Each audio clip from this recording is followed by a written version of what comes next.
নারী সুরক্ষার দাবিতে পথে নামল সারা ভারত গণতান্ত্রিক নারী সমিতি। রাজ্যের নারীদের দৈনন্দিন জীবনে যে সমস্ত সমস্যার সম্মুখীন হতে হয় সেই সমস্যাগুলির সমাধানের জন্য রাজ্যের কাছে আবেদন জানালেন তারা। শুক্রবার বিকেলে প্যারাডাইস চৌমুহনীতে জমায়েত হয়ে মিছিল করেন সারা ভারত গণতান্ত্রিক নারী সমিতির সদস্যরা। এদিন তারা গোটা দেশে নারীদের নিরাপত্তাহীনতার অভিযোগ জানান। এ বিষয়ে তারা বিজেপি সরকারকে নিশানায় রেখে নারীদের স্বাধীনতা এবং সুরক্ষার দাবি তোলেন। প্রতিনিয়ত দেশের বিভিন্ন প্রান্তে নারী অধিকার বঞ্চিত হচ্ছে। দেশে বেড়েই চলেছে ধর্ষণের সংখ্যা। এই পরিস্থিতিতে রাজ্য তথা দেশের নারীদের সুরক্ষা প্রদানের জন্য সরকারের সদার্থক ভূমিকা পালনের দাবি জানালেন তারা।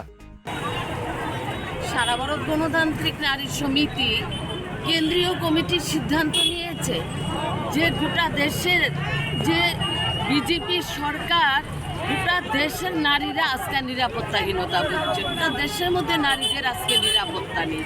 নারীরা খুন হয়ে যাচ্ছে, বাসে ধর্ষিত হয়ে যাচ্ছে, কলেজ ছাত্রীদের নিরাপত্তা নেই।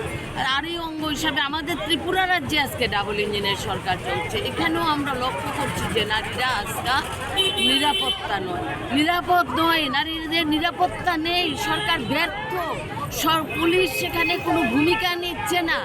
নারী নির্যাতনকারী যারা ধর্ষণ করছে এই আসামিরা পর্যন্ত প্রকাশ্যে ঘোরাফেরা করছে, তাদেরকে গ্রেপ্তার করা হচ্ছে না।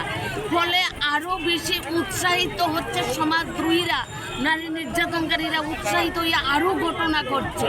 যদি সরকার যাতে সদর্থক ভূমিকা নেয় তার জন্য আমরা দাবি জানাচ্ছি। গোটা দেশের সঙ্গে আমাদের রাজ্যের প্রত্যেকটা মহকুমাতে আজকে আমরা এই কর্মসূচি পালন করছি নারী নির্যাতন।